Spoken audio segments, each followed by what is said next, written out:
Us. We've just got people coming into the room as I start. I'll introduce myself as your chair for the next 90 minutes. My name is Lisa Martin. I am a board member of the Transport Planning Society, and I'll spend a couple of minutes just giving a little bit of introduction before I hand over to our speakers.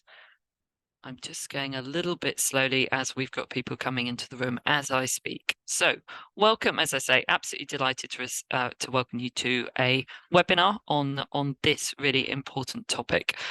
We are going to quite swiftly try and get through first principles, key issues and challenges, and some of the emerging solutions with the help of our three fantastic speakers today. Before we do that, I am just going to give a little plug, say a little something about the Transport Planning Society, who of course are organising this webinar today. And you can see there our mission, which is to facilitate, develop and promote best practice and innovation in transport planning, and to provide a focus for dialogue between all those engaged in it, no matter their background. I won't go through the detail of our work there, but if you'd like to find out more or get involved in the society in some way, please visit our website and have a look at the ways that you can do that. And finally, a bit of a plug for Transport Planning Day, which is coming up in a month's time in November. Today's event is a pre-Transport Planning Day event looking at transport-related social exclusion and how we bring that into decarbonisation, which relates very strongly, as you can see, to the theme of this year's Transport Planning Day. Registration opened this morning for Transport Planning Day. You're very welcome to register and join us. It's free to attend. You don't need to be a member of the society. Great if you are. We'll be in person at ICE in London between 4 and 7 p.m. on the 13th, or you can register to join us virtually too. So please take a moment to have a look at the website and find out how you can do that. So now we will move on to today's agenda. I am going to stop sharing and I'm going to move on and introduce our three speakers. And we're going to kick off today with Tom Cohen. So I'll give him a moment to share his slides with you. If I can just say, we'd welcome anyone putting questions into the chat function. We'll take questions of clarification after each of the speakers, and then we'll save up those which will contribute to a broader discussion at the end.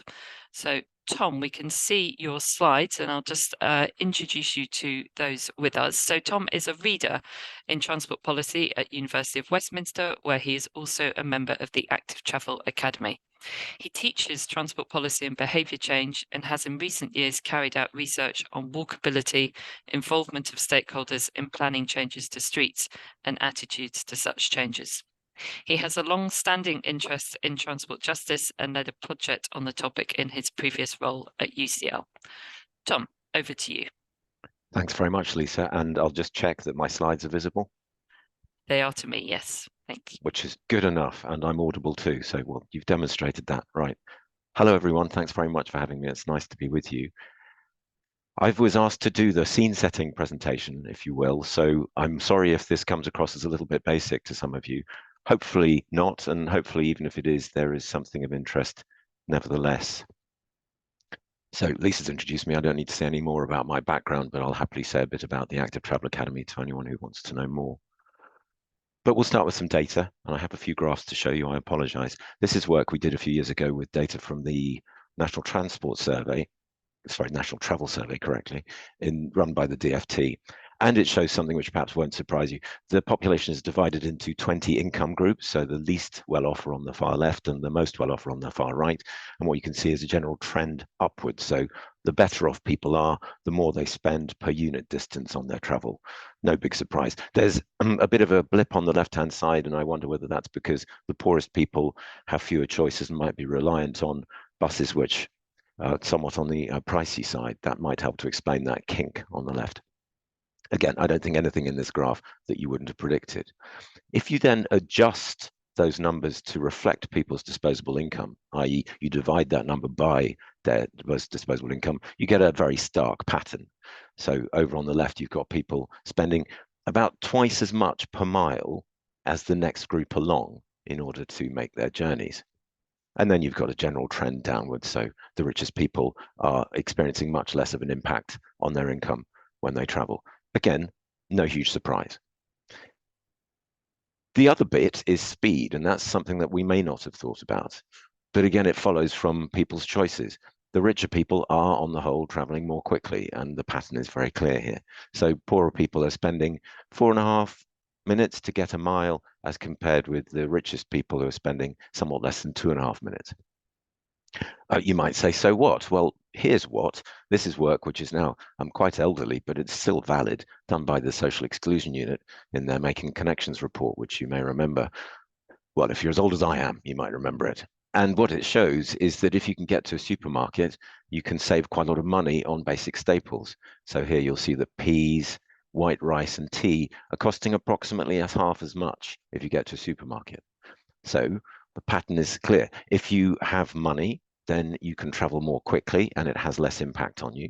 And if you can travel more quickly, you can get further, you have more amenities available to you, and you might actually be able to save money at your destination. There's a kind of double whammy going on for people on low incomes. Now, whilst this is elderly research, I have no doubt that it's still valid. So what this is all really about is accessibility, a term which is so familiar, I'm sure that you're saying it to yourselves. But it's not just accessibility as a single word. There's quite a lot to it. And we're talking here about all aspects, macro, meso, and micro. And I don't need to go into too much detail there, but I'll just say macro accessibility is the totality of travel, how you can get to perhaps another city. Micro accessibility might be the detail around where you live, whether you can negotiate a dropped curb, whether there's something blocking your path. And meso is somewhere in between. It's about how you can travel in your immediate locality, perhaps to your local shop.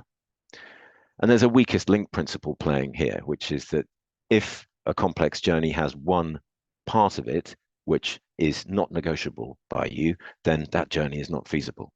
And this is why I think we should always be thinking about accessibility, because it really is the heart of transport. But as I say, there's a lot to it. And I've just picked out a few of the important characteristics that are at work beneath the overall heading of accessibility. And I'm sure that most of these will have been mentioned to you and you will have thought about them before yourself. And I will give a couple of examples in a second. But the point is that our experience of accessibility is very much informed by these attributes of our lives. So, for example, picture a Muslim person who, because of a lack of funds, has relatively few choices in terms of transport and is reliant on the bus. But maybe that person doesn't feel safe on the bus. Then that person faces exclusion from that transport system and possibly social exclusion as a result. Equally, think of a woman of color who has experienced harassment when walking in her local town center. That is shutting off opportunities to her and, as a result, exposing her to the risk of exclusion. So these are called intersectional justice issues. These things can happen in combination, and in combination, they can influence our capacity to travel around and, as a result, to enjoy opportunities that travel gets us. And I'll just highlight the etc. box because this is merely a small selection. We'll hear shortly from Caroline, who has useful things to tell us about disability. You will know that the Equality Act has 9 protected characteristics, and funnily enough, socioeconomic status is not one of them, actually, but there are others which don't feature on this slide. Okay, why does this matter? Well, to my mind, injustice is wrong, and we should be angry about that. Now, if you're not someone who's naturally given to anger, I'll settle for being displeased. Broadly speaking, we should be trying to fix injustice. But that's just the top level. That's the kind of moral imperative as I see it. There are quite important practical considerations beyond that. Transport-related social exclusion represents a massive missed opportunity. People who are excluded from the workforce, for example, are being prevented from, for a start, generating income for themselves, but also contributing to the wider economy. People who are excluded from the transport system might be excluded from enjoying better physical or mental health. And if growth is your thing, then it has to be said that it makes sense to include people in the transport system in order that they can contribute on that front. There's also the flip side of it, which is that transport-related social exclusion, or in fact social exclusion more generally, is very costly because of the burdens that it places on the state. So it doesn't feel to me as if we're short of good reasons for doing something about transport injustice. So what do we do about it? Well, I'm going to present you with a very simple model in a moment, but I'll just say something before I do. We're all aware that we're living in a time of a cost of living crisis, and some might say that justice is something that we'll turn to when things have settled down a bit. I hope I can convince you that that's not the right way to think of it, that in fact, in times of austerity and in times of hardship, justice should be our primary consideration. A local authority with limited cash should be thinking all the more carefully about who benefits from what it spends and what it has available. So as I say, a simple model starting with understanding. So we need to try first to understand who is excluded and on what basis. Is it because of where they live? Is it because of the services available to them? Is it because of personal characteristics? All of these things might be interacting, and we can do a certain amount of work without necessarily having to go out and collect new data, because there's a fair amount of decent data already available that will help inform that understanding. Having formed that understanding, we need to set some goals, i.e. decide what it is we're going to try to achieve. Which groups are we going to try to assist? And what would success look like? What kind of achievement are we hoping for? Having done that, we develop policies and projects that might help us to achieve those goals. And the more inclusively we do that, the better, in terms both of getting the projects right, but also in terms of keeping the people we're hoping to help on side. We implement those projects, and with luck, they work, but we carry out evaluation to work out if they did, and if so, why. Now, I'm an academic, so you would expect me to insist that you evaluate, so nothing surprising here. And you're transport planners by profession, so this cycle surely is very familiar. Having put that model in front of you, I now imagine that you might be thinking, but Tom, is there a pithy document that provides this and a little bit of background information that could help me to progress our thinking? Well, as it happens, there is. It's a document we produced as part of a project we did last year, and it has the rather catchy title, Tackling Transport Injustice. For those of you of a QR inclination, I've included one on the slide there, but I will put the URL in the chat. So as I say, it's a document which hopefully is accessible, it's short, and it has some practical advice which will help you along the way if this is something that you want to take forward. I'd also say that if you wish to have more assistance from the likes of us, then obviously you know where we are and you can give us a call. Before I hand back, I just want to close with this thought. We're obviously contending not just with the cost of living crisis, but with the climate emergency. And some would say that there is a conflict there. You will have come across, I'm sure, the term a just transition. Can we get to decarbonisation in a way that doesn't make things worse in terms of inequalities? Well, the image on the slide there demonstrates that you can certainly make things worse if you prioritize electric vehicles at the expense of traveling by active modes, or particularly people using wheelchairs. So let's all try to make sure that any route we take to decarbonisation in particular has a justice frame to it. Whereupon I shall conclude. Thank you very much for listening. I look forward to your questions. Fantastic. Thank you, Tom, for setting the scene so clearly and for giving us a clear pointer to further information in that guide, which I'm sure people will be downloading. I see no questions of clarification in the chat. So just a reminder to folks, please do ask your questions in the chat. We'll collect most of those up at the end for the discussion. But if you do have a particular point to make on a presentation, a clarification point, I'll ask it as we go. Seeing none, however, Tom, thank you very much for now. And I will next introduce everyone to Caroline. Welcome, Caroline. So Caroline Strickland is our second speaker, and Caroline is the CEO at Transport for All.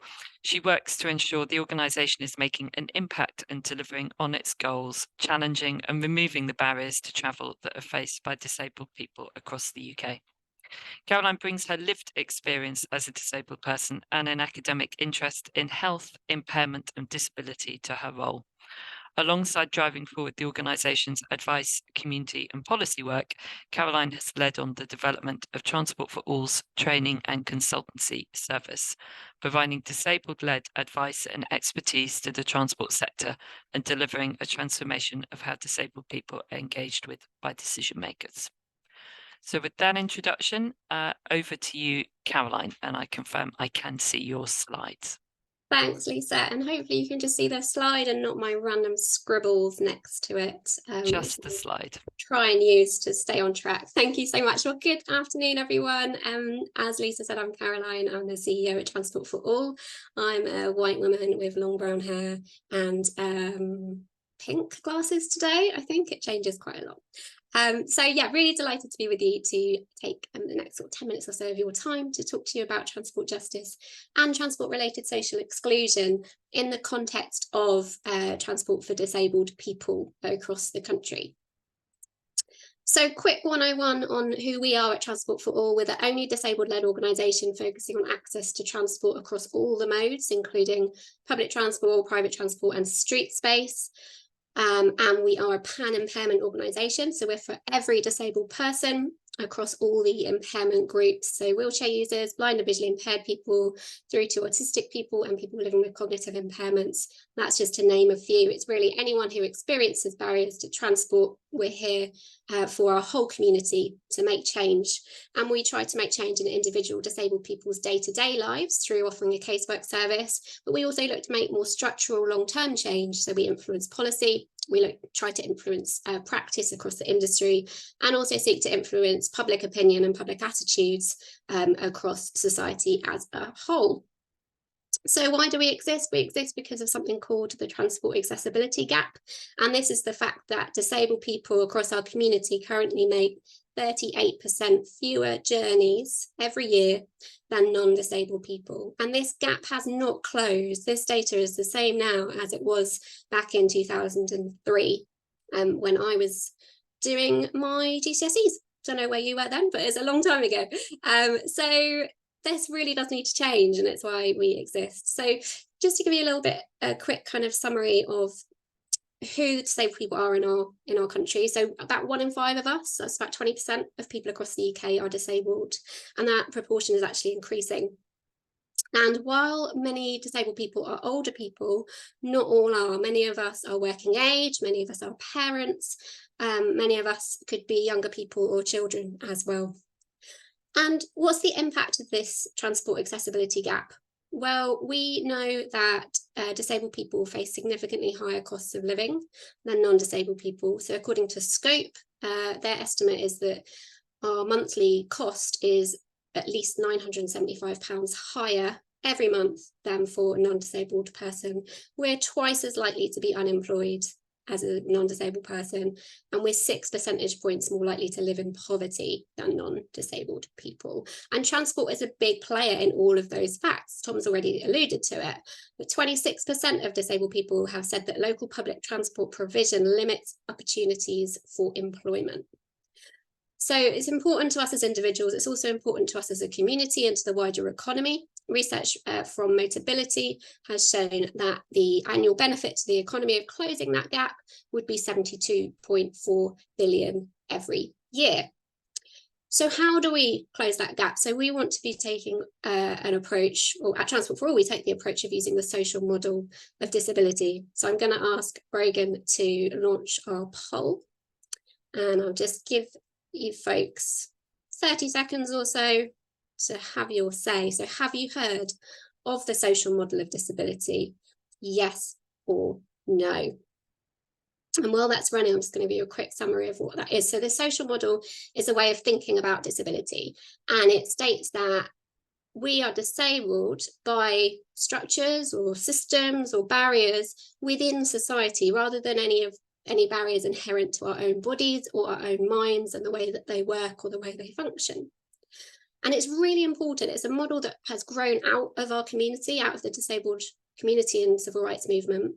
And it shifts the focus from us as individuals, so what might be wrong with us to what is wrong and what can therefore be changed within society. So if this meeting was being held in a building on the top floor and that building didn't have a lift, the problem there would be that a wheelchair user couldn't access the event because of a lack of separate access, a lack of a lift. The problem wouldn't be that myself or a colleague couldn't walk up 10 flights of stairs. So I hope that helps us to see that if a problem is a barrier, the solution is therefore removing that barrier or adjusting to that barrier, making adjustments to remove that barrier, rather than trying to change the person or the group or the community. So we've had the results of the poll in, and we can see that 66% of you are not aware of the social model. So I hope this is a really helpful sort of starting point for you to start thinking about how we take a justice approach to accessible transport. So I'm just going to move us through to looking at what some of those barriers might be for transport for disabled people. And one way that I find it quite easy to, or quite useful to kind of think about this, is to break those barriers down into sort of segments or themes. So financial barriers, I've already talked about the higher cost of living that we face as a community. This could include, for example, the high cost of adapted cycles. They can range from £500 to up to around £6,000. And then we may need to pay for somewhere to store them securely, to pay for repairs, because not all bike shops will have a look at adapted cycles and so on. So there's already kind of financial barriers that are there. Physical infrastructure barriers. This is probably what springs to mind most often if you think about barriers to transport for disabled people. This is around, say, a lack of places to sit and rest, street clutter. There's an image on the slide, a drawing of a gentleman being blocked because of an A-board and some rubbish in the street. Or it could be about vehicles. So some demand responsive transport vehicles that are coming into operation at the moment, because they are relatively small in terms of the number of seats, they don't necessarily have a wheelchair space on the vehicle. So we're perhaps kind of designing transport for the future that doesn't take into account of the needs of all of our community. Communication barriers, this could be, say, a lack of audiovisual information. Outside of London, only 30% of buses have audiovisual announcements, so won't be accessible to perhaps deaf or blind people. Attitudinal barriers, these are really around interactions with staff or with other passengers, and that can range from comments or sort of tutting if someone asks for a priority seat, but perhaps there's a non-visible impairment, so that need for that seat isn't always obvious, through to mocking, or even through to hate crime. And then engagement barriers, that's looking at kind of a lack of accessible ways of engaging with our community. So this could include consultations on schemes, whether that's a low traffic neighbourhood or a different scheme, that maybe that consultation is mainly run online, and 23% of our community don't have access to the internet. So it's really a barrier to being an engaged member of kind of civic society, being able to have our say and have our concerns listened to when things are being planned and delivered. So we need to remove those barriers, and that's just really a quick overview. I could go on all day, but mindful of time. So we need to address those barriers. We need to remove those barriers. And linking into Tom's excellent presentation, one of the ways that we can remove those barriers is to take a transport justice approach. And what I mean by that is, it's not just about getting to a point where these barriers are not there or they're not having an impact. We need to look at the process of design, the process of delivery, the process of evaluation of our transport schemes and structures. And we need to go beyond access. We need to look at disabled people in our community having equal involvement in how decisions are being made, from before you've decided what scheme you want to implement. What barriers are local disabled people facing? What do we as a community think are some of the solutions? And then in terms of designing those, in terms of implementing and evaluating, are disabled people being involved in answering the question of what would success look like? What are the metrics that matter to us, and how can we evaluate based on those? And we also need to consider the diversity of the disabled community. We're all different. We all have those intersectional identities that, again, Tom talked to earlier. I've told you a little bit about how disability intersects with poverty. How are we making sure that we are removing barriers for every disabled person, not just those who we might be aware of in our community? Think about that diversity. So my challenge to you colleagues today is, what is the role that you're going to take to help remove these barriers and take a transport justice approach? And that might be through your direct influence. You might be a local councillor, you might have power in your organisation or your community. It might be through influencing in your sector. So maybe you're working with government, maybe you're working in industry where you can raise awareness of these barriers and the approach we can take to remove them. Or it might be in your local community and your local area. I have a whole slide on solutions, which I won't go into, but I would just say I'm really happy to chat about some of these solutions offline with people. And also just a little plug for the event at the ICE in November. I'm going to be talking there as well, and I'll talk a lot more about solutions and opportunities in that panel discussion as well. So please do come along. We're just going to pick out a couple of these before I get red flagged by Lisa. So the first one is, so name it. So acknowledge that we do need to make change for transport to be more accessible for everyone and to reduce that transport related social exclusion. One of the ways we can do that is look at the data that we use in our transport planning and our decisions and ask if it really reflects the reality for disabled people. So, for example, the Levelling Up Fund that the government have been rolling out, the prioritisation method that was used to allocate funds to areas appears to use the average journey times across an area as a metric. What it doesn't do is look at whether those average journey times include accessible routes, so step-free routes, routes where there are drop curbs. And so it doesn't actually grapple with the reality of travel for disabled people in those levelling up areas. So have a look at the data you're using, have a look at who's not in that data. And I will leave it there so I don't run out of time, but as I said, really happy to take questions maybe on a bit more around what we can do for solutions, but really mindful I don't want to take up other Tom's time, so I will leave it there. Thank you. Fantastic, Caroline. Thank you. Really good ground covered there, and certainly I'm left knowing I can do more to make a difference in this area, and I hope everyone on the call is feeling the same way. Again, I don't see any questions of clarification coming through for your presentation, so that means I think we can save the questions that are there for the discussion. And a reminder, please everybody, feed those questions you've got into the chat. Great to see people putting their association and name in the chat as well. That will help us a little bit later. So we will introduce now our final speaker, Tom Jarvis. Dr. Tom Jarvis leads Transport for the North's research and strategy on transport and social exclusion.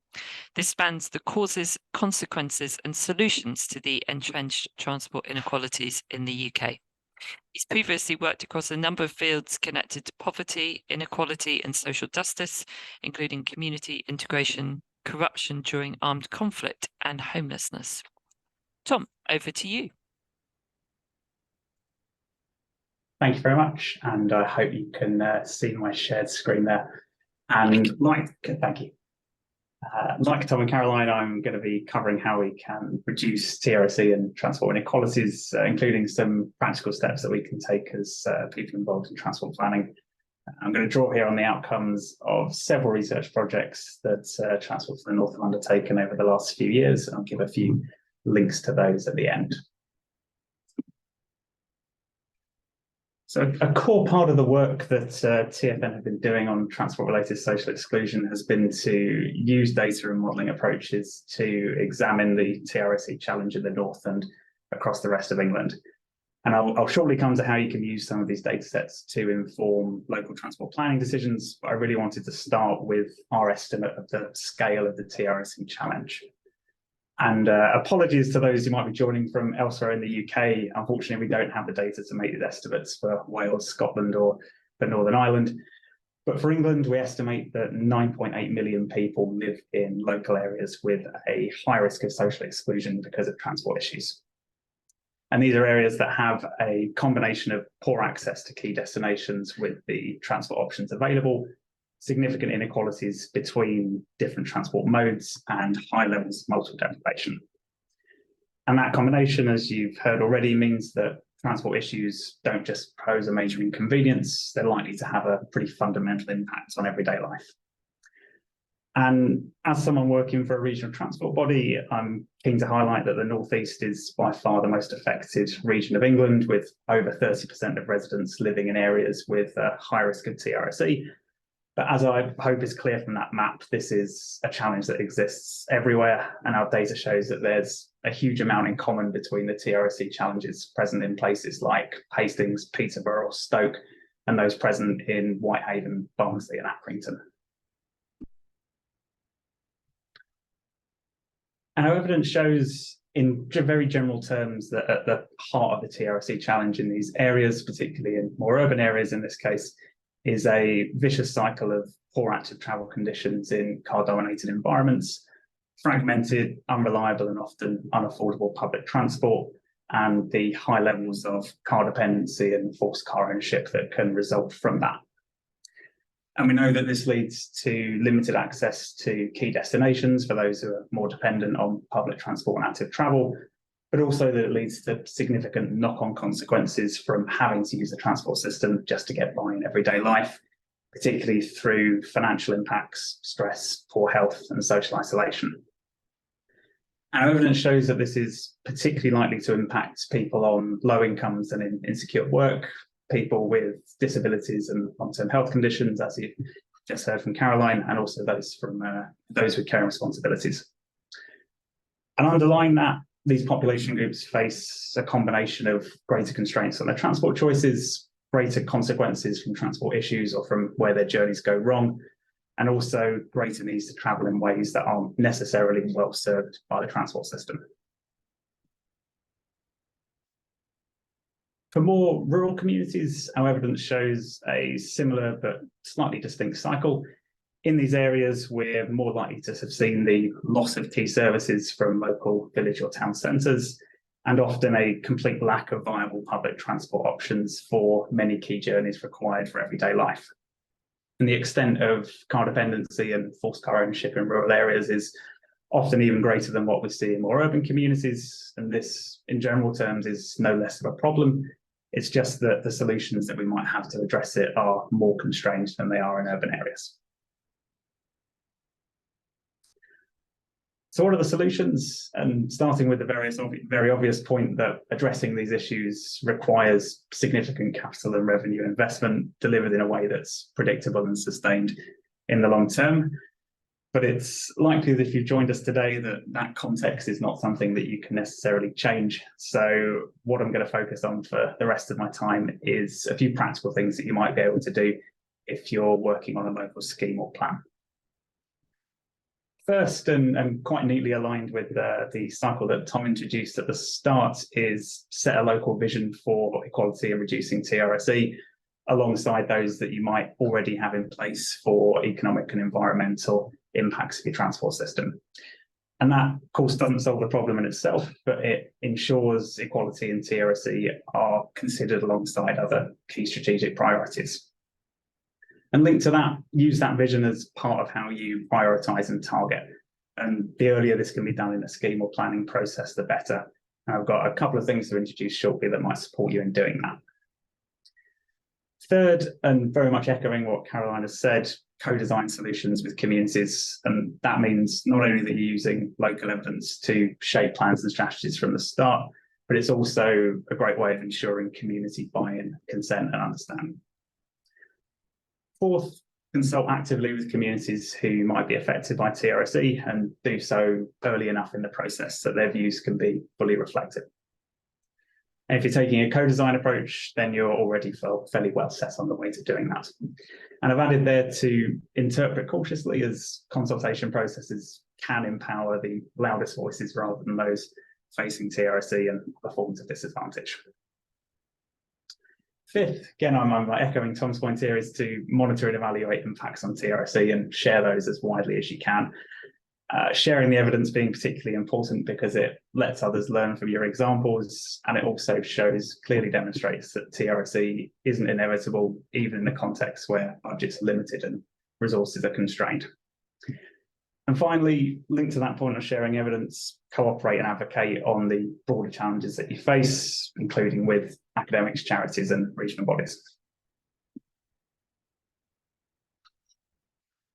And if you're joining us here today from a local authority or another body with responsibility for a transport system over quite a diverse area, one of the ways that you might start to do that and start to unpack that challenge is by a local TRC analysis. I've talked briefly about the 3 population groups that are generally most affected by TRC in the cross-regional research that TFN's conducted, and both Caroline and Tom have made points about the intersectionality of that. But we'd really encourage a local evaluation of this to inform a TRC baseline or another strategic study. And just to help structure that, TFN's produced a populations framework which segments key elements of TRC into some more measurable and manageable themes. And that spans constraints on transport choices, consequences of transport issues, and transport needs. And just to give an example of that, as well as being constrained by affordability, we see those on low incomes are also constrained by potentially a lack of access to information if they're also digitally excluded. They're also more likely to live in communities without the key services they need nearby, and to work multiple jobs with irregular hours, meaning that they're potentially travelling in ways that aren't necessarily well served by the transport system. And if you apply this framework across a broad set of population groups, you'll fairly rapidly get to a set of common issues to feed into your co-design and other processes.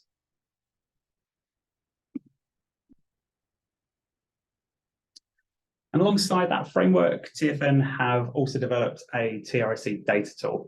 And this is something that's freely available via our website and covers all of England at the LSOA level, so blocks approximately of about 1,500 people.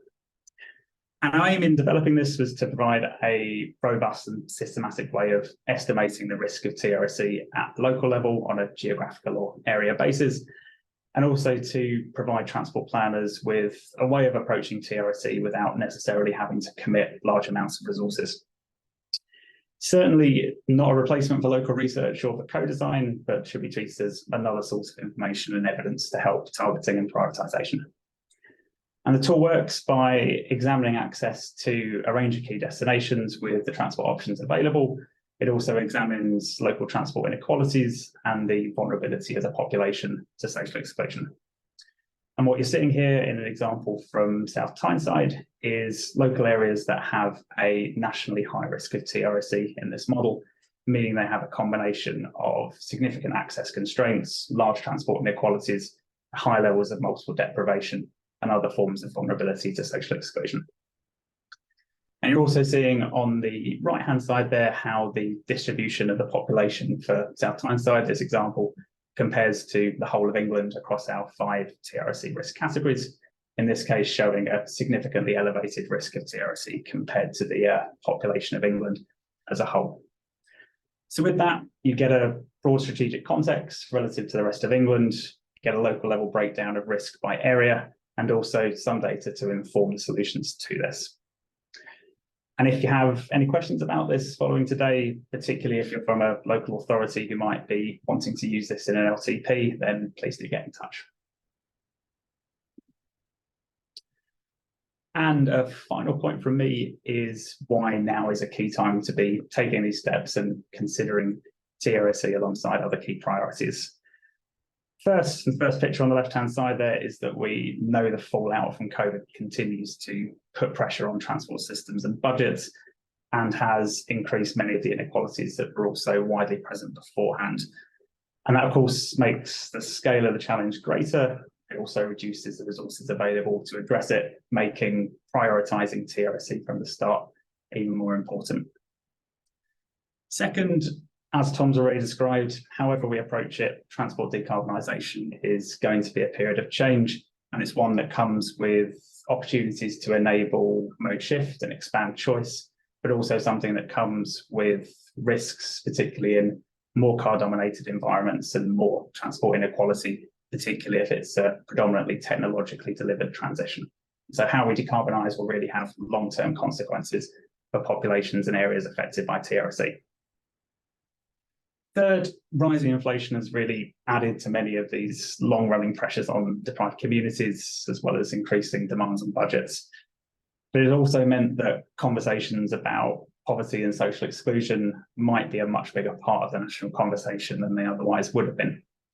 And that does create some opportunities to embed these factors in transport decisions to a greater extent than they otherwise would have been.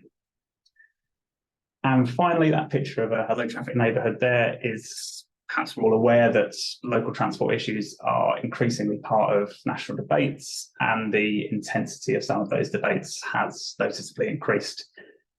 That does add to the policy-making challenge around this issue, but it also makes it even more important to set clear objectives linked to TRC inequality, use robust evidence and data to back those decisions up, and also to co-design solutions with communities. Just my final slide there contains the bit of TFN website that contains all this evidence, a few links to our document and our tools there, and also the email address you can use if you want to get in touch. Thank you. Fantastic. Thank you, Tom, for taking us into so much solution ground as well. So that was really a good build on Caroline's presentation there. We've got some questions that have come in, and I'm going to start actually with a question of clarification for Tom. We have had one for Tom Jarvis, and Chris Todd from Transport Action Network asks, is there a reason why the regional TRSE figures are based on old GOSE regions rather than the new subnational transport body areas? Yes, there is. It's a well, the data is available at LSOA level, so we can collate it to whatever level. I thought in that particular example, it was just useful to show by regions that might have more intuitive meaning when you're just looking at a map rather than STV boundaries. If you're interested in STV boundary data in comparison, very happy to provide that to you. Please do get in touch. Brilliant. Thank you, Tom. If I could just say to John Carr from ATCO, your question appears to me in the chat to be a little bit incomplete, so I will read it out in a moment, but I'll just give you a moment to perhaps revisit that question and see if it does say everything that you wanted to. Otherwise, I'm going to bring our panel back to the first question that came in actually from Vicky Galligan, who's a councillor from Wigan. So thank you, Vicky, for joining. And she says she's interested in fairer, cheaper and more accessible travel for our residents. And I wondered if you as a panel could touch on what you think the role is for a councillor. I think you've talked a lot about what perhaps some more local authority practitioners could do. But what could a councillor do to enable more of this? Who wants to take that? Caroline, thank you. Thanks, Lisa. Sorry, Tom, I just snuck in ahead of you there. So yeah, brilliant to have that question. Thank you. And I think there's a really important role for elected representatives, councillors, MPs, other assembly members in London, for example, to really be an ally. Thinking particularly about transport-related social exclusion relating to disabled people, but I think also for all those protected characteristic groups that we've been talking about today, and to keep it on the agenda. I think probably links a little bit to what the other commenter was alluding to around kind of budgets and resources in local authorities. So whatever you can do as your position as a figurehead or a spokesperson within a local authority to keep it on the agenda and keep coming back to your public sector equality duty as a local authority to deliver an equitable experience to all members of the community. Something that I would also recommend in relation specifically to access for disabled people is to work with local community groups and local disabled people's organisations, and perhaps to actually get out on the streets making journeys with people who are experiencing that social exclusion. Not to do that in a tokenistic way, so very much do that as equal partners, perhaps commission a local group to spend some time with you and your colleagues to take some journeys, go out and see what those barriers are and understand what the priorities are for those local groups in terms of making a plan and addressing them. There's a really important slogan in the disability rights movement which says nothing about us without us. And I think if you can take that approach into your role as an elected representative and start, trying to make decisions with the community rather than based on any sort of assumptions about what might be needed. I think that's a really, really good place to start and a really good foundation to make sure that all of your community is being heard in the work of the authority. Thank you, Caroline. Really clear suggestions there. Tom Cohen, I think you were almost there to jump in. I was gagging, You but were. thank you. I was just going to add that in my relatively limited experience of working with local authorities on issues of justice, one thing that's definitely come home to me is that where there is genuine unity between the elected members and the officers, a great deal more is going to happen. And I can think of specific examples where the member was keen and I sensed the officers weren't, and we got stuck. And another one where the officers were keen, but we weren't getting access to the members. So my advice to the Wigan councillor is, no doubt you already have a really good working relationship with your officers. Maybe to the extent that you're able to seek exactly the kind of vision which Tom J was talking about, clarify a view which you all sign up to and which you can then use as your reference point for what you do following that. The other thing I was going to say is a more practical thing, and I'm wary of making statements which turn out to be wrong concerning the governance of transport in Greater Manchester. But obviously, Wigan is one of 10. And so I don't want to presume that there are certain things that you can control in Wigan, which you may not be able to. But it's obviously important to make sure that you set your targets based on what is within your purview. And that suggests a strong working relationship with TFGM and Transport for the North, for that matter, to find common cause and to look for ways in which you can work together. Because my guess is that if you want to improve the transport situation for residents of Wigan, that's going to align very closely with all of the neighbouring boroughs of Greater Manchester, and you might be able to achieve quite a lot if you work together on that. And forgive me if I appear patronising in saying that. I'm sure you've worked that one out for yourself. Thanks, Tom. And given we are talking Wigan, Tom Jarvis, is there anything you'd like to add in response to the question? To say the depth of understanding and connection to a local community is a huge part of what I see as a council's role in this, alongside what Tom and Caroline have already set out. There's only so much you can do with quantitative sources and evidence that might be easily accessible out there. So as well as the points on connection between elected members and officers, that point on local community insights and helping to communicate some changes back to communities to bring them along with the changes that need to be made. Thank you, Tom. And we've had a thank you from Vicky in the chat. So appreciated the presentations and the ideas to take away. Right, we'll come back to John, who has now added to his first question across a question of many parts. You're testing my reading in Zoom here, John. But if I read across a few boxes, we've first of all got local authorities may have statutory powers, but both cash and staff resources have been cut or rationalised. In most of my 50 years working with TRSE, multiple deprivation. And then he goes on to say, therefore, charities and sponsors often have to step in.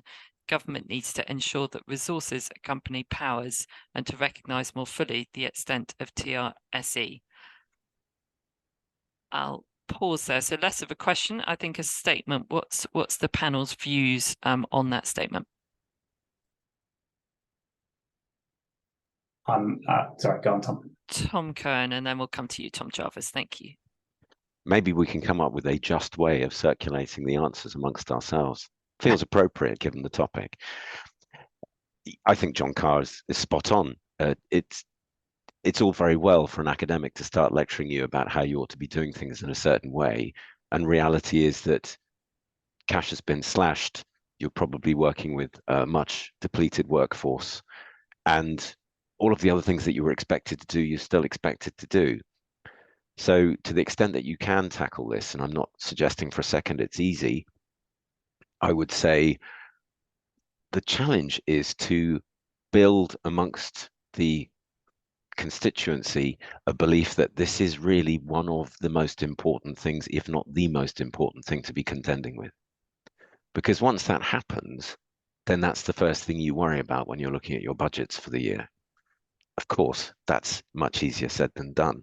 But I suppose that's my general point, is that if you can push it up the list of priorities so it's not a nice to have, but something which is seen as absolutely fundamental to the authority's operations, then the business of how money gets spent surely would get easier. Thank you, do I dare go to TC? I'm getting a little bit too flippant here, but thank you, Tom. Going to Tom Jarvis now. Thank you. I think once again, I'm actually going to largely echo that point. I introduced my set of solutions or hints and tips on this issue with the point on the strategic broader context that constraint on budgets, the fact that funding is often fragmented and competitive is a huge part of this issue. I finished that set of recommendations with collaborating and cooperating where we can on those collective challenges, and starting with setting a vision so it's always part of the conversation around transport prioritization, and just to show that this is something that we're not just recommending to others within TfN. We've shaped our next strategic transport plan around a balance between economic decarbonisation and inclusion as three key and equal strategic level priorities. Thank you. I'm going to have a question now, Caroline. I'm going to direct this question to you from another councillor at the other end of the country now, so elected to Dorset Council. And she has said that they are starting to develop their local transport plan, and she has tried to engage those with mobility and accessibility challenges to undertake a review, but no one's responded. So how would you suggest that they, as a tiny coastal town, she says, with huge challenges in an authority with little or no funding, how does she go about better understanding this issue in her local area and finding the right solutions? Thanks, Lisa, and thank you for the question. Dorset's one of my favourite places, so love to see work there on accessibility. I understand where that is coming from, and I think it can be difficult engaging with less heard from members of our communities who perhaps have lost a little bit of faith or a little bit of trust in local authorities.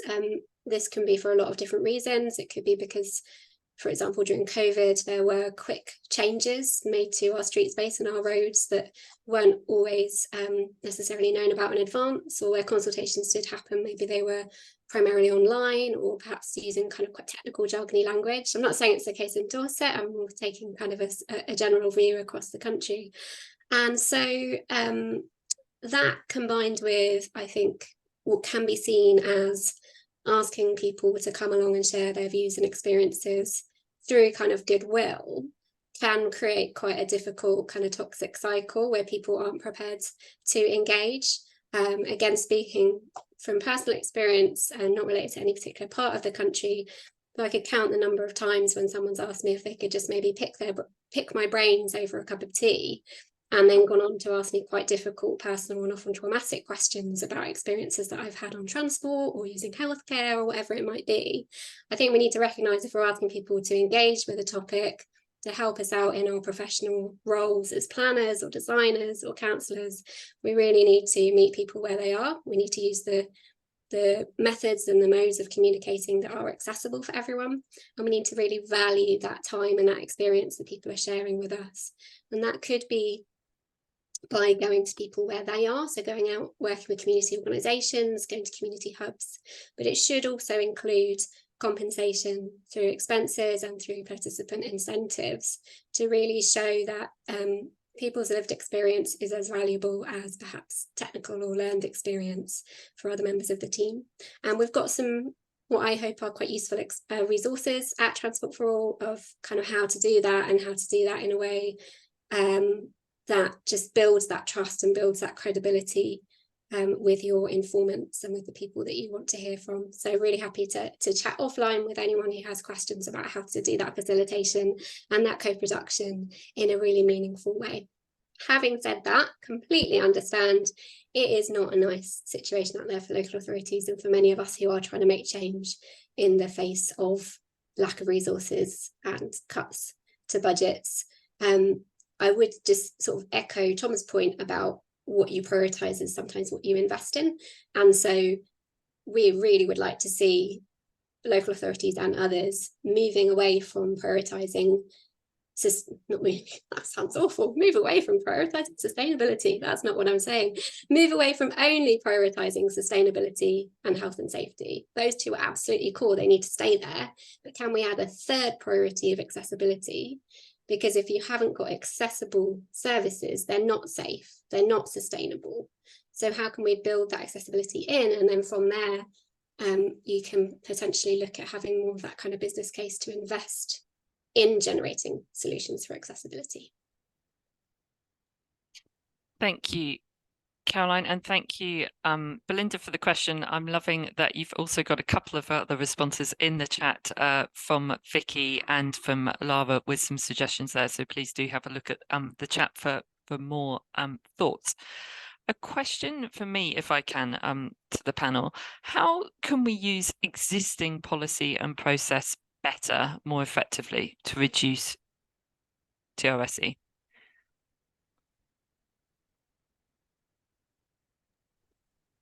Could I ask the Yes. chair to clarify, when you say existing policy, maybe an example, Lisa? I don't know if I have an example, but what has really struck me through I'll think of one as I speak now, through the conversation is it's a matter of raising this in our consciousness. And I think you've talked very well about and correctly about engagement and how engagement is really necessary. And I think that does happen. But there are requirements. And if I can go to things like EQIAs, perhaps as a specific example, what can we make sure, how do we use that requirement more effectively to enable better consideration of this issue? Does that make more sense, Tom? I'm very happy to cede the floor to others who clearly have more intelligent things to say on this front.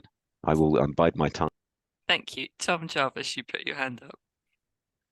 When it comes to equality impact assessments, in particular, as well as process aspects, I think timing is a really key aspect of those. I think it too often can be the case that those assessments are conducted at a point where a great deal of the key decisions are made, have been signed off and agreed, and therefore what that impact assessment is able to change is relatively limited. And to an extent that comes back to the point that I was saying on consultation, which also, when it isn't done well, can be done at a too late a stage, which can generate issues of frustration and poor engagement among communities. So I think those assessments can be really powerful, and they are an important part of this. It's just ensuring they're done at a point where we're still willing and able to make changes based on the outcomes of those assessments. Thank you, Tom. That's clear. So timing being the answer there. Caroline, anything to add? I saw you nodding. Absolutely. A special interest for me is EQIAs and their limitations. I think, yeah, they need to be done before you've made your mind up. Going back to what I said earlier about co-design from almost day -1 before you even decided what you want to do. That's when we can start looking at EQIAs. I think maybe more of a personal reflection than anything corporate necessarily, but I'm very familiar with the example of local authorities commissioning very shiny consultancies to come and ask us at Transport for All what impacts they should be considering. And I think we do need to resource our EQIA data collection and engagement so that communities have the support to really feed in to those documents and to really honestly share what the impacts could be.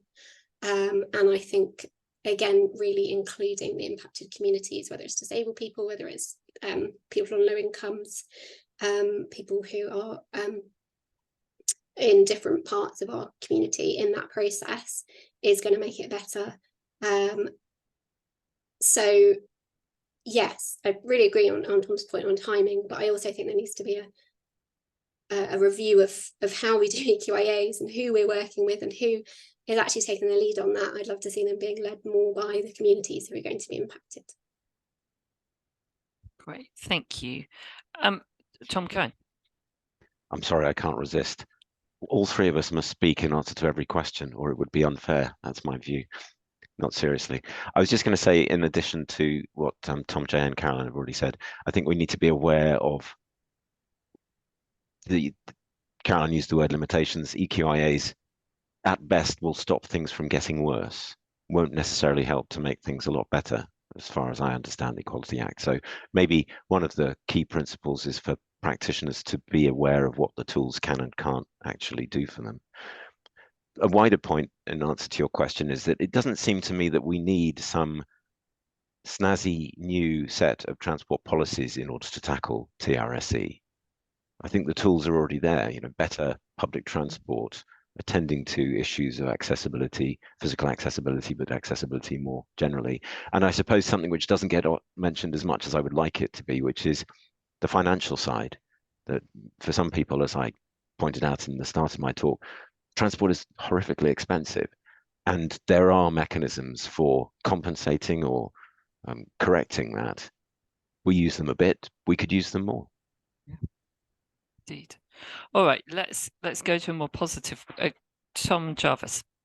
Sorry, I'm going to be guilty of breaking the rule on one comment here each, but another thing pops into my head as I was listening to Tom and Caroline's responses there, which was just that if we're talking about policy in a more general sense, maybe at the stage where high-level strategic objectives are already sort of signed off and confirmed, and you're not in a position to change those.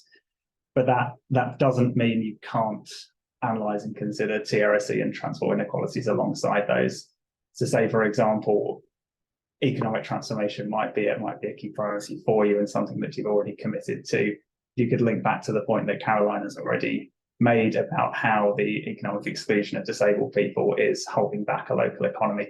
So even where those high-level priorities can't be changed, or you're not in a position to do that at the point where you're making another decision, you can still align aspects of TRSE to those broader existing priorities.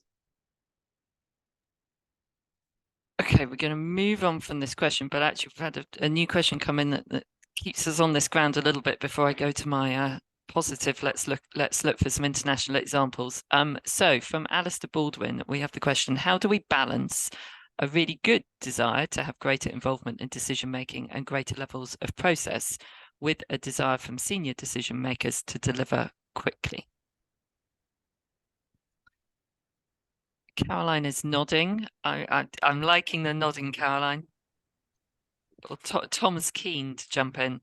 Tom, go for it. All right, I'll have the first bite. Okay, doing stakeholder participation properly is time consuming. There's no getting away from that. There are ways of making the process more efficient, i.e. not doing it on a project by project basis but having instead a continuous dialogue with stakeholders who have something to contribute to the planning process. So instead of, I think we need to do something about the transport situation in town X, let's convene a reference group. And so instead, some kind of more standing arrangement can make that more efficient. As to the requirement for senior decision makers to deliver quickly, well, I don't know, but I suspect that if you were to look at a representative sample of cases, you would find that the process within the authority would have consumed at least as much time as the process of dialogue with stakeholders. So to the extent that there is scope for change, maybe look within the organization and see whether any efficiencies can be made in terms of having to take it to person X, who then signs it off before person Y can look at it, and so on. Caroline, anything to add to that? Yeah, thanks, Lisa. I think definitely agree with what Tom's saying. So working with access panels, working with local organisations, really, really important. I'd also encourage people to look at who is making the decisions in their own organisation. So, for example, with local authorities, we've just been talking about that. Do you have a particularly diverse workforce? Because often we design for what we see around us.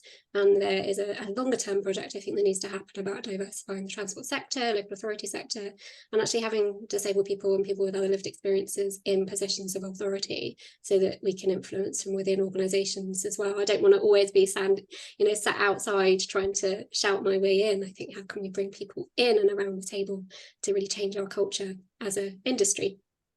I'd also say that, yes, inclusive engagement is time consuming and expensive. It is more expensive to have a BSL interpreter, to have captions, to have, to pay for personal assistants to support people coming to your events. But what is even more expensive is the cost of retrofitting. Accessibility is having to rip out all your lovely new street space because you didn't put tactile paving in, or it's the cost of having to defend a case in the High Court because you've been taken to the High Court under the Equality Act for not properly consulting with people. So at the risk of being a bit pessimistic, actually we can't afford not to do this. It really is really, really important to get it right first time. And what I would also just observe is that some of the solutions that you've been outlining are things that can be implemented very quickly once a decision to do something has happened. So taking a little bit more time in the decision-making process to get it right, and then implement something perhaps on a funding issue rather than building infrastructure. So much in the transport space takes a long time to build, but that's not necessary here to start making a real difference. Okay, let's go to, we had a question from Ruby, a fellow TPS board member and also a consultant at Stantec, and she asks, are there any good international examples of where TRSE has been reduced or is not as much of an issue at a city or countrywide level? Tom, Cohen. I was really worried that this question might not make it to the top of the list because I was really looking forward to sharing something on this. The example I'm going to raise is from Colombia and the city of Medellin, where some years ago, a project called Metrocables was built. And if you're a transport nerd like me, it's exciting in and of itself, leave aside the impact it had on social exclusion.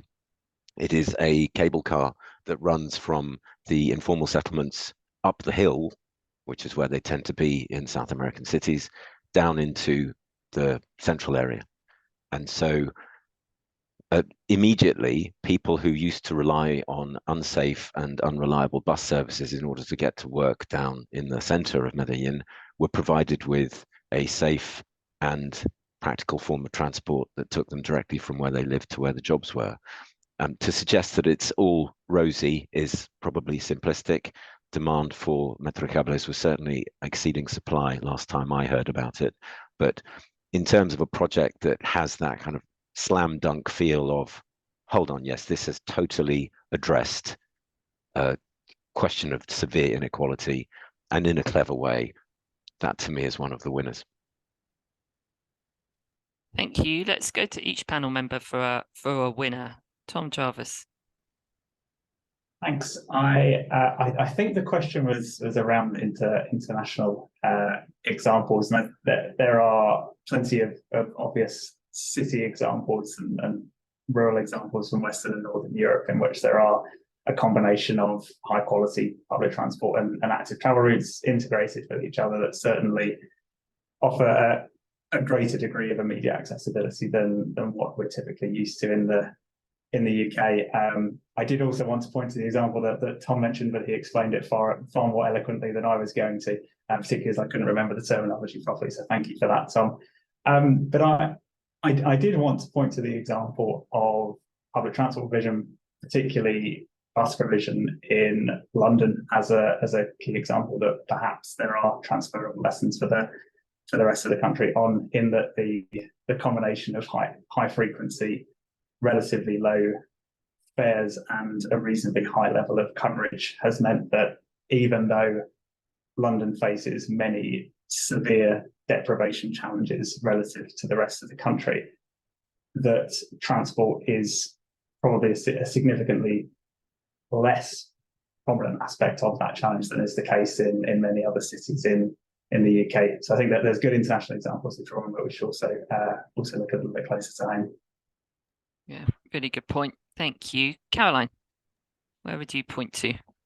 Thanks. This is a hard one. I think particularly thinking about accessibility for disabled people, nowhere's got it right. So I think we can all be kind of open that we're all at different stages on a journey, and no one's really nailed it yet, unfortunately. So we're all trying to do better. I think the thing that always sticks out for me, it comes back to the point I made earlier about the high costs of living for disabled people, but also many people experiencing TRSE. So that cost from Scope was £975 a month, higher costs of living for disabled people. So for me, initiatives that I really admire are places like Luxembourg, where public transport has been made free, and using that kind of business case of the impact of greater mobility around centres for nightlife, for shopping, for entertainment. Actually, they've made a kind of investment there that they're going to make the transport free to facilitate people accessing those services. And I think that's just a really interesting model that they've been able to do over there, and seems to have been pretty well received. Thank you, everyone. I'm just going to take us more obviously to decarbonisation, if I could. I realised that was a specific theme of today, so I may have been a little remiss not focusing enough on decarbonisation.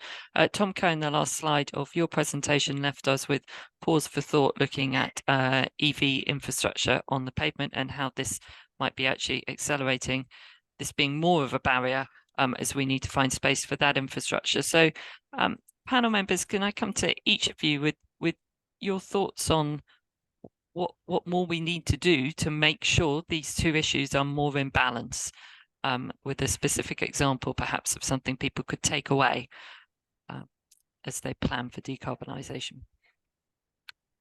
Tom Jarvis, I'll come to you first. Thank you.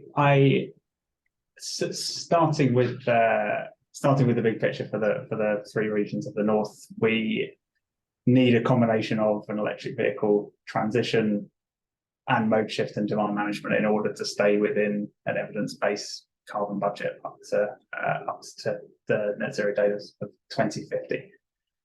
And that means that what might be viewed as perhaps the more difficult aspect of the decarbonisation challenge has to be part of our solutions to TRSE along that same timeline. But what we need to closely consider in analysing the interaction between those two issues is current capacity for change. In many areas, as I've highlighted briefly in my presentation, there is no viable public transport and active travel option for many key everyday journeys. Very much the case in many rural areas, but also present in many urban peripheries. And so seeing the connection between the need for mode shift, the need to tackle TRSE, and prioritising public transport and active travel investment in those areas where there is the lowest capacity for change at the moment is how we approach the issue. Thank you. Caroline. Thank you, and thanks, CCF, for bringing us back to this really important point. I think my first observation is that the people, kind of the communities who are most hit by transport-related social exclusion, when we look globally, are the communities who are most likely to be impacted by the climate crisis. So, for example, disabled people are less likely to be able to access safe evacuation from crisis zones, and so on. So it's really, really important for individuals, for communities, but also kind of globally, that we don't kind of separate the two. I think they are really inherently linked. I think, what we're mindful of trying to avoid is the move towards decarbonisation actually growing the transport accessibility gap for disabled people, and to increase transport-related social exclusion. So, for example, EV infrastructure that is not accessible by wheelchair users because it has a built-out curb around it, or EV infrastructure on the pavement, not on the highway, or even, something like e-scooters, which can only be used. There's no e-scooter that clips onto a wheelchair at the moment that's available for hire. So how can we look at what the future of transport might be and make sure that that is not creating a kind of two-tier future where the green options or the environmental options are only available to a subsection of society, whether that's because of infrastructure or the cost of accessing them. And it really comes back to the point I made earlier that we can't talk about our transport as being sustainable if it isn't accessible, because that's only going to increase the stigma for those of us who rely on cars for medical reasons or because we can't use public transport. And when we start introducing kind of stigma or prejudice towards people who are relying on less environmental modes, we're not doing that behaviour change that Tom Cohen was talking about in terms of trying to take people with us. And creating a kind of movement towards these modes as a community. We're actually dividing people, which is not going to work. Tom Cohen. Well, I'm going to wear my active travel colours very plainly here by saying the obvious thing from my perspective, not by any means the only thing, but the obvious thing would be to improve the active travel options for everybody. By active travel, I mean walking, wheeling and cycling, but there are other forms of transport which are legitimately considered active too. Active travel is on the whole available to a greater number of people, regardless of income, than motorized forms of transport. And so if we facilitate active travel, we're helping a whole swathe of the community who otherwise face exclusion.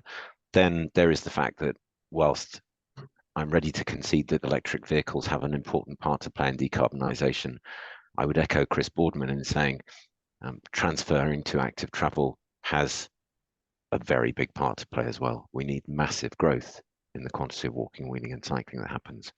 So that seems to me to be an obvious way of hitting both targets simultaneously. And so I'll leave it there. And Tom, you'll know that I wholeheartedly agree with you for the need of more behaviour change, but I wonder how it is that we can help better plan and facilitate more EV infrastructure, which is a necessary third part of this, as Tom Jarvis, you said in your response. How can we get that infrastructure planning right, that it does meet the needs of everybody? Oh, well, for me, that I spend most of my time when talking about behavior change and perhaps foolishly talking about the behavior of individual travelers, when in fact, what you're asking about quite rightly is about the behavior of the people who deliver our transport systems. And it's not as straightforward to influence their behavior, I would say. That said, there's no reason why the same methods wouldn't work, as in make sure that those people are informed of how to design inclusive EV infrastructure, make sure that they are capable of it, and that they're motivated to do it. That's a combination of things, including decent guidance, which I suspect already exists, or it should be quite easy to write. And it should be about, within any authority, there being the necessary, I don't like the term checks and balances, but I suppose that's the right one in this case, to ensure that the kind of infrastructure that I showed in my final slide just isn't going to be put in under any circumstances. Caroline, do you think there is enough of those things going on that Tom's just said? Does that guidance exist? I don't know. I mean, yeah, there's a lot we need to do. So there is new British standard on accessible EV charging points. That kind of looks at it from the angle of a disabled driver trying to access it, so to charge our own cars. I think there's potentially more that could be done on the side of sort of the impact of those charging points on people walking, wheeling and cycling around those points. But I think it comes back to a kind of wider problem in that it is guidance, it's good practice. So I think, yeah, Tom's hitting the nail on the head there about kind of, are people aware it's there? Are people reading it? And what levers are there to sort of hold people accountable to actually deliver to that? One of my favourite sayings that if you've seen me talk before, you will have heard before, is to see standards as a floor, not as a ceiling. And particularly where standards aren't being enforced, the worry of having them as a ceiling is kind of, oh, we'll do our best to get up to that level, rather than actually that should be our starting point. And we should be looking in our local context, how can we go above and beyond that standard to be the local authority or the region that's really leading the way on this? Great, thank you. I think we are through all the questions we've had in from those listening. We have had a suggestion from Chris Todd, who suggests that we need to put EV charging infrastructure on the roads and not on our pavements. It's already degrading walking and wheeling space. I think all the panel are nodding and would agree with you, Chris, there. There's also been some sharing, if people aren't looking at the chats, of other great places we can look at, both nationally and internationally, for good examples of where TRIC is being addressed. Before we close then, panel, can I come to each of you perhaps for just a closing thought or a closing comment on the discussion you've had, or a final ask of those who have joined to listen to your wisdom on this topic? Tom Cohen, since you often jump in first, I'll come to you first, then go to Caroline, then to Tom Jarvis. Our speaker order. Tom. If it's not terribly impertinent, Lisa, I'll point out that there was a question from John Carr, which I don't think we've addressed, about the campaign for low-floor buses, which was one when it was realised that access for disabled people meant more income and then better buses for all. He asks, are there parallels elsewhere in TRIC?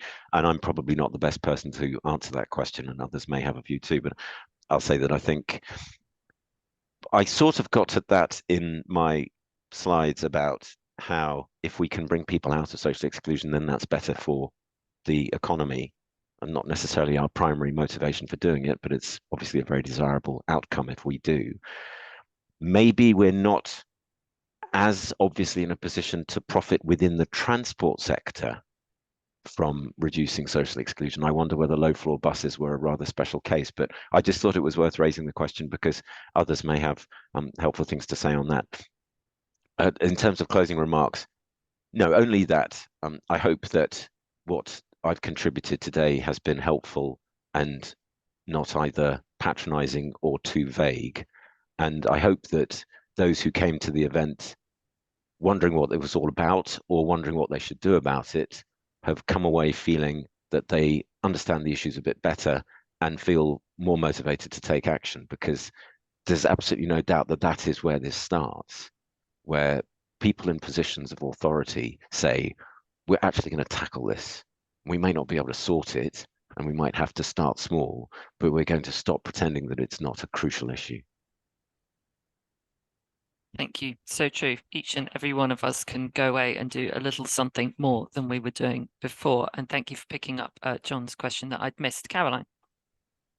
Thank you. So yeah, one of the things I wanted to say was just a really big thank you for the opportunity to come and talk and meet with you all today. I think it is really important that as a disabled woman and as a leader of a disabled people's organisation, we're able to have a seat at this table and really get our message out alongside so many brilliant experts by training. So yeah, it's great to be part of that conversation. And I think that in and of itself is something I'd really encourage people to sort of take away and just think about, where we have people who experience TRIC around the table with us, what kind of solutions we can come up with together, and maybe break down some of those assumptions that we might hold about what people, how people want to travel, how people can travel, and actually really going back to asking people directly what matters to them and what change they want to see. So if people take that away from today, I will be a happy woman. Fantastic. And actually, Brogan has put in the chat, everybody, a flag of our next event, which is looking at grassroots and community solutions to TRIC. So that plays so much to what Caroline has just said there. And finally, Tom Jarvis. Thanks very much for the opportunity to come along and discuss. It's been a great conversation, and thank you for your questions. The points I'd like to finish on is to reiterate that just how much of a potential moment for change now is, and that both the opportunities and risks of decarbonisation for transport-related social exclusion means that the decisions that we make now and what we decide to implement now will have huge implications for years and potentially for decades into the future. And hopefully some of what we've discussed and provided is useful in shaping your decisions that may well have those long-term impacts.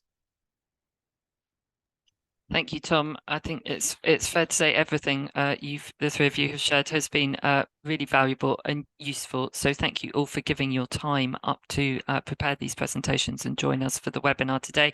Thank you everyone on the call who's joined for the questions that have come in, the sharing of other ideas and guidance to point people to really valuable. Thank you for joining us. And I will leave it there. Thank you very much, everyone. Have a good afternoon. Bye-bye.